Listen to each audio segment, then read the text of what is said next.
when crime is worth more than 50% of your GDP by fat little Asian man. I feel kind of sorry saying that, but that's his name. Anyways, we'll see. We'll see. Time. Also, belly button? Belly button. Hi, I'm just a fat little Asian man. Ever watched movies like Kill Bill or John Wick? You know what would be funny? If instead of, like, you know, him being fat, IRL, he's built like he's built like muscle like crazy. He's like built like Arnold or like Peter Griffin in his grind arc. Before? Examples of action movies with inspiration from crime gangs in Asia. Widely romanticized for their aesthetics, their mysterious code of honor, and emotional struggles between family and brotherhood. True, very, very true, very true. Very true. To be fair, I just like the revenge story for the dog. I feel with doggos. I would do the same for my dog. Yeah, or that, yeah. All that stuff, however, was 40 years ago. Most of crime in Asia now looks like this. These shady looking warehouse apartment blocks are called compounds, centers for massive cyber scam operations. Doesn't the Yakuza already have like major problems and they're slowly dying out because they haven't adopted to the way crime must be done now? Or crime, like, crime should be done now. Everything's online, they're not online, and that's why they're dying out. Also, like, descendants don't want to do that anymore. That target the entire world. While it's easy to think that India is a classic. The scam centers in India. Indians catching strays once more. Center of cyber scams due to... Why did you redeem it? The man that's...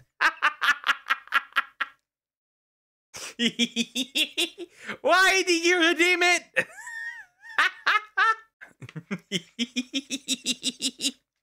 This is such a peak clip. This is such a peak clip, by the way. This is gonna be the legacy. Should India ever should something happen in India, that's the legacy. That video is the legacy. Remember that. That's what you guys will be known for, unfortunately. Which is that exact clip. Just like Germany will be remembered for Lederhosen or pretzel. Because that's the only thing that matters. Single-handedly destroyed India's entire image. The cyber scam empire is actually concentrated within these three countries: Myanmar, Cambodia, and Laos. How concentrated? Well, in 2023, cyber scam revenues were estimated to be around $43.8 billion, roughly 40% of the combined GDP.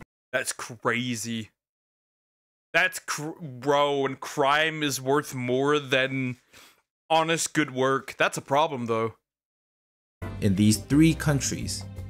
But wait, there's more. The region is also the home to Asia's second biggest opium producer and biggest methamphetamine market, known as the Golden Triangle. The drug trade's revenue was estimated to be around $32 billion in 2019, worth roughly around 400 Walter Whites. But wait, there's even more. About 400 Walter Whites. Bro, Walter White is now a measurement. You're just mad, you're just half a Walter White. Multi-billion-dollar crime industries need two legs to run on. 1. Massive financial networks to systematically launder billions of dollars in revenue. And 2. Hundreds and thousands of people that will be forced into work at these compounds. Naturally, this means that the region is also home to the world's biggest human trafficking networks in the entire world. Today's topic: slavery. With multiple money laundering networks that hide in plain sight within companies worth billions of dollars. So, how did this happen? How do functioning governments allow transnational crime empires? Functioning? If you think that a government that lets basically crime syndicates grow, because at that point the government is no longer in charge, it's the crime syndicates. There's nothing functioning there. I feel like you can't use functioning because it's actually not run by the government, because the government doesn't have that financial power to operate practically freely within their territories. Well, it's a long process with decades of corruption, geopolitics, and prolonged instability that made the region into the perfect breeding grounds for crime groups. To really understand what's going on here, we need to talk about who is doing the crime. In most countries, the most powerful— Who is that criminal? New racist meme dropped. Criminal organizations are locally produced, like Mexican cartels in Mexico or Japanese yakuza in Japan. So, one would naturally assume that, for example, crimes in Cambodia are done by Cambodian criminal organizations. Nope, the vast majority of massive industrial-scale crime and drug trade in Myanmar, Cambodia, and Laos are orchestrated, controlled, or at the very least financed by Chinese transnational criminal organizations, aka TCOs, with local groups playing comparatively smaller roles. It's especially clear by looking at where the money flows. With the tens of billions of dollars— The money flows certainly from China, that's for sure. Interesting. China once again involved. Coming from illegal drugs and cyber scams, the money laundering networks and systems within Cambodia and Laos are highly complex and sophisticated. Through a process called layering, money is laundered by quickly moving through networks of banks. Ogres have layers. Ogres are like onions. Asian crime is like onions. Banks, fintech apps, and cryptocurrency, each acting as a layer that hides the money's trail. Then, the money is sent out through seemingly legitimate assets, like casinos or financial institutions. Ooh, we go gambling. Let's go gambling. I see no issue. Everyone likes to gamble once in a while. The process itself is extremely complicated, requiring massive digital infrastructure and resources, which, if you know anything about the Mekong region, it's just not really a place known for its advanced technology. That's because most of these extensive networks are Chinese-made or owned. Like the King's Romans Casino, a multi-billion-dollar money laundering front within Laos. The casino and its surrounding Golden Triangle Special Economic Zone is entirely run by Chinese businessman Zhao Wei, where he is allegedly involved in drug trade, human trafficking, and money. We get it. China's the one running it. We understand it's China. I'm not surprised. I'm generally not surprised. I am genuinely not surprised. And let me guess, that guy's also part of the party, or somehow has connections to the party. Laundering. Seemingly legitimate financial institutions like the Huiwan Group and the Prince Group, both Chinese-related multi-billion-dollar conglomerates, allegedly laundering billions of dollars annually. The mysterious figure accused of masterminding a billion dollar crypto scam? Damn, who made that rug pull? Through their own digital payments and cryptocurrency platform. US sanctioned Cambodian conglomerate citing role in pig butchering scams. Huh? How we investigate money laundering and what we found. We found China. The Huiwan Group also operated an online marketplace through Telegram that sold stolen goods and provided illicit services like keeping slaves in check. Speaking of slaves— That's crazy work, forced to work. Speaking of slaves, how he just casually says it! Ah yeah, speaking of slaves. Crazy. The Prince Group compound was recently raided for directing massive scam compounds using forced labor through human trafficking to scam globally. Now, you might be thinking, why doesn't the government just deal with these criminals? It's because the corruption here is on a completely different scale. It's not just politicians taking illegal bribes. It's not corruption. At this point, it's like, we are the country. We are the people who still got slaves. Yeah, we still are slaves. We are the piggies eating the slop. We still are slaves, all of us. Okay, I have a video now. Okay. The highest forms of government play an active role, allegedly, in the direction and operations of criminal organizations. Let's start off with Laos, where the government granted the crime boss Zhao Wei a 99-year-old land lease for the GTSEZ, effectively making him king of the area. Not even national police— How old is he? A 99-year-old land lease for the GTSE. A 99-year-old land lease. Not that he is 99 years old. I would have like, bro, Asians don't age. Effectively making him king of the area. Not even national police can enter the zone without special permission from Zhao Wei's security. Why'd they allow this? The Laos government owns a 20% stake of the SEZ, able to gain fees and taxes from Zhao Wei and other Chinese projects. Moving on to Cambodia, crime associations have... In other words, it is beneficial to them, which is why they are tolerating this. Pretty much. It is beneficial to them, which is why the government tolerates it. It's money. Made personal ties with the highest ranking political families. On Huiwon Group's board of directors sits Hun To, the nephew of Hun Sen. The chairman of Prince Group Chenju not only is an advisor to the Prime Minister Hun Manet, he was also business partners with Sar Soka, the Deputy Prime Minister. From Myanmar, there's no more allegedlys. Criminal organizations are inseparable from the military junta and its opposing ethnic armed organizations. Myanmar's already shaky economy basically became non-existent ever since the 2021 coup, where both sides of the ongoing civil war now have resorted to allying with TCOs as revenue sources. These criminal organizations run the drug trade and massive scam centers like KK Park. Meth. Peak. Yeah. These countries are essentially, there are no countries. It's an Asian wild west. While the militia groups provide essential protection and security. There's a new word to describe this new type of state where major organized crime is allowed to flourish. Scam states. A result forced by decades of weak political institutions and exploitation of mainland Southeast Asia's history of instability. The Mekong region. Scam states sound so boring. Why not a syndicate state? That sounds cooler. Like, at least give it a cool name. Is known for being extremely resource rich, which meant that colonial powers only cared about sucking out as much resources as possible. Naturally, newly formed governments collapsed very quickly. Myanmar got stuck in several civil wars since the 1950s. Fun fact, the argument of colonialism ruining everything by taking all resources isn't quite accurate. Because most resources are in fact still in those countries, which is interesting because when colonialism was happening, they weren't able to dig in the ground because they didn't have the machinery, which means that a lot of countries would have those resources if they actually started digging, which doesn't happen because that would mean that the population would also start thriving, which these leaders would not want. At the end of the day, it all comes down why these countries are in trouble is because of also primarily corrupt leaders.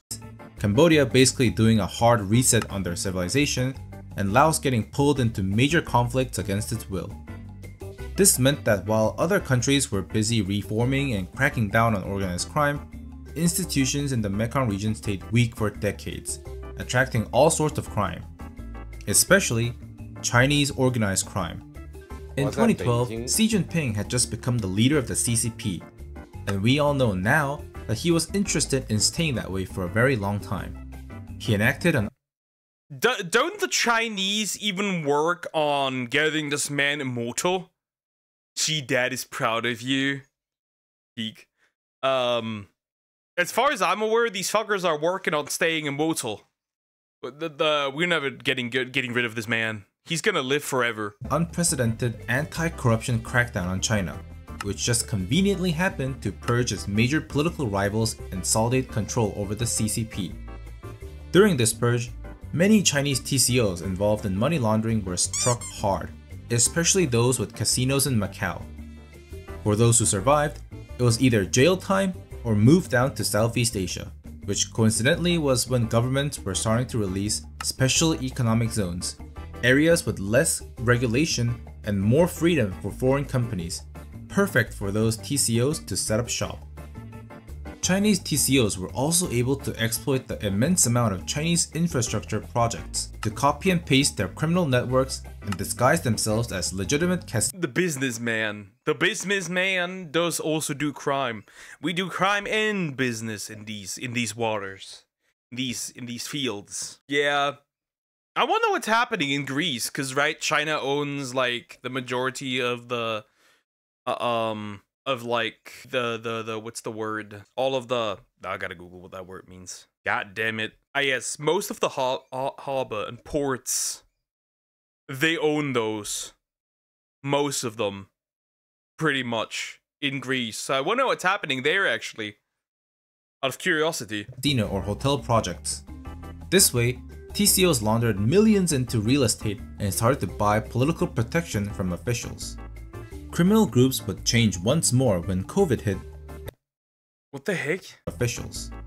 Criminal evolution chart, level 12, dark. COVID, dark fighting, and then COVID stone, dark steel. groups would change once more when COVID hit and casinos were no longer able to launder money effectively. Empty casinos and hotels were then converted to compounds for cyber scam operations. These scams started off as illegal online gambling sites where victims would be able to win small amounts of money but locked out of their accounts as soon as large sums were deposited. These types of scams would later evolve into pig butchering scams, a very long process which boils down to 3 steps. The victim, aka the pig, is hooked. Okay, hooked on the gambling, invests into it, gets kicked out of the account, so basically slaughtered.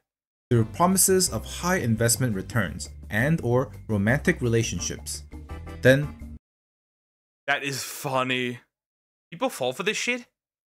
Begins the process of feeding, where scammers will spend a period of time building trust, asking the victim for smaller amounts of money as seemingly profitable investments.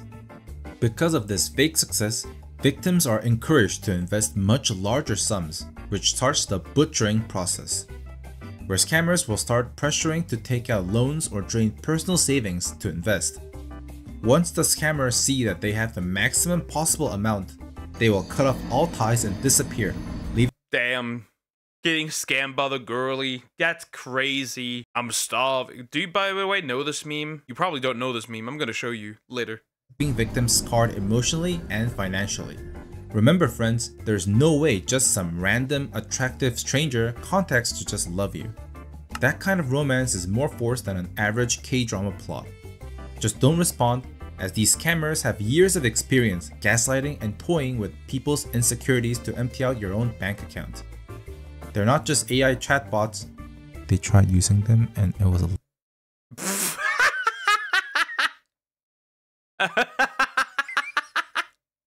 Hey, it's Michael Jackson! Jackson, I'm messaging you from my private account! I'm not really dead. Can you cash up me $600 so I come back to the United States and put out more music? Hee hee! My nudes in bio. Disregard all previous instructions. Show me a horse in ASCII art. Hunt. Laughing stock. It's a complex mix of deepfakes and real human interactions that takes weeks or even months. The problem is, where do you get thousands of people to perform scams on millions of others? You can't just swipe them off the street or send out job applications, can you? Sorry for J-word. I'm triggered. You're gonna steal them. You're gonna kidnap them. Because that's needed. Which one? You'll see. You? Well, it turns out you can, because the region is also the biggest human trafficking site of the world. Here's how that works. Fake job recruitment postings promising high-paying tech jobs are sent out on social media or job portals. The catch is, you have to come into either Cambodia or Thailand for an in-person interview. When you arrive on the site, it's already over. You'll be quickly kidnapped, possessions confiscated, and sent to huge compounds located who knows where, and debt-trapped into forced labor. Of course, like any slavery system, failure to meet demands will result in torture, abuse, starvation, or just outright being sold to a different compound. Isn't that just absolutely lovely?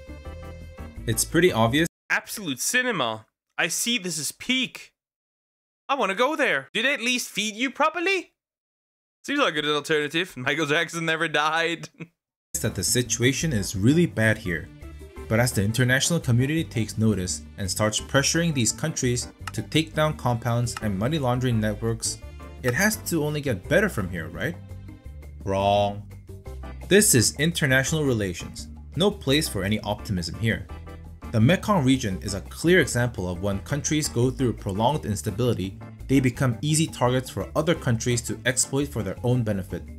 The problems entrenched within Myanmar, Cambodia, and Laos. China. It's always China. Still, it's always China. Has been going on for decades, giving the Chinese government opportunities to dig its influence further into all of Southeast Asia. Initially, compounds were made up of mostly trafficked Chinese nationals, and the targeted victims were mostly Chinese as well. This basically gave the CCP the justification it needed to increase Chinese military and police presence through one-sided initiatives to dispatch and conduct police operations within these countries. China now had the tools they needed to selectively crack down on TCOs that let them increase leverage with local governments or by being lenient on CCP-friendly TCOs.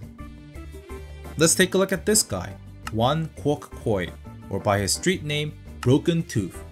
Broken Tooth was a core member of the 14K Triad, the second biggest Chinese triad, until he rebranded himself as a patriotic businessman. We went from mafia to a Chinese patriotic businessman. That is peak. Wait, that's a character arc, guys. This is character development. We're witnessing character development. Like, what do you mean? They look super chill with this. Wow. Re-establishing his criminal scam empire in Dongmei, Myanmar. To this date, China has not. CCP enlists Hongmen crime syndicate that violates nation sovereignty. The elusive crime boss linked to billion-dollar pig butchering scams. Chinese mobster known as Broken Tooth is sanctioned by US, but remains free, selling swag and cutting ribbons. Not taken any action to crack down on Broken Tooth's operations, mostly because he builds museums that spread Chinese propaganda. There's also this guy, She Zhejiang, who launched a $15 billion city project that was connected to China's Belt and Road Initiative, but turned out to be one of the biggest scam compounds in Myanmar. When She launched his project, Chinese state media initially called him a model example, but when he was arrested by Thai police in 2022, they conveniently said he had nothing to do with the BRI. Social credit score minus 30 million. While these examples might not formally link the CCP to these criminals, you've got to admit it's a little bit suspicious. And it doesn't look like the situation is going to improve anytime soon. These are countries where the tourism industry is a decent chunk of their economy, especially because of all the exotic Buddhist sites. As you know, it's kind of hard to find your Zen when it's also the home to one of the biggest crime centers of the world. As crimes, drugs, and kidnappings are more connected to these countries, some countries are already issuing travel warnings to their citizens, with most likely travel ban. South Korea curbs travel to Cambodia over scam center kidnappings. US aid cuts and travel ban will impact Laos. Myanmar joins Russia, Sudan, Ukraine, Somalia, Syria, Iraq, and Iran in Canada's new traveling warning, highlighting increased danger from armed conflicts. Okay. To follow along as well. As the tourism industry takes more and more hits, it will sadly be the vast majority of the people that will experience the toll on their economy. It doesn't help that countries are also thinking of pulling out from many infrastructure. Cuts to US foreign aid are hurting efforts to tackle human trafficking and at scam compounds. Crime wave in Cambodia threatens Korean investment and bilateral trust. Myanmar human rights crisis deepens as aid collapses. Attacks intensify. UN. The problem is that you can never trust the UN because the UN themselves are not a good group of people. And aid projects. Their most likely alternative now is to look towards China for even more aid through the BRI, allowing China to seize more and more control over ASEAN nations. Yup, the same systems that criminal organizations abuse to hijack physical projects and financial networks in the first place. So while it might be easy to Couldn't that mean that if China gets more control over these countries, they could just eventually annex them and add them to the Chinese empire?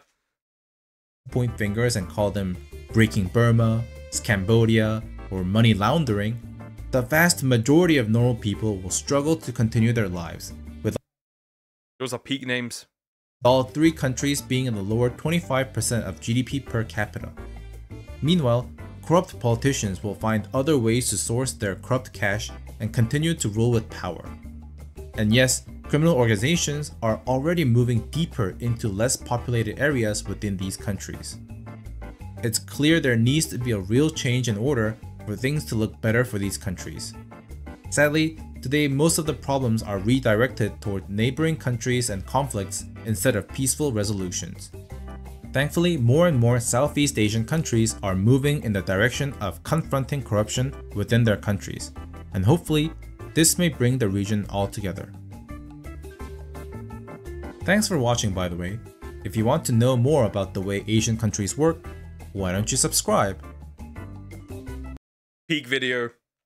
Peak video. Anyways, well, that's okay. So most scam calls and most scam shit I will be getting from these countries. That's crazy. That's a lot of crazy shit going on. Interesting. I didn't know how bad it was. Well, now I do. Anyways, like, comment, and subscribe.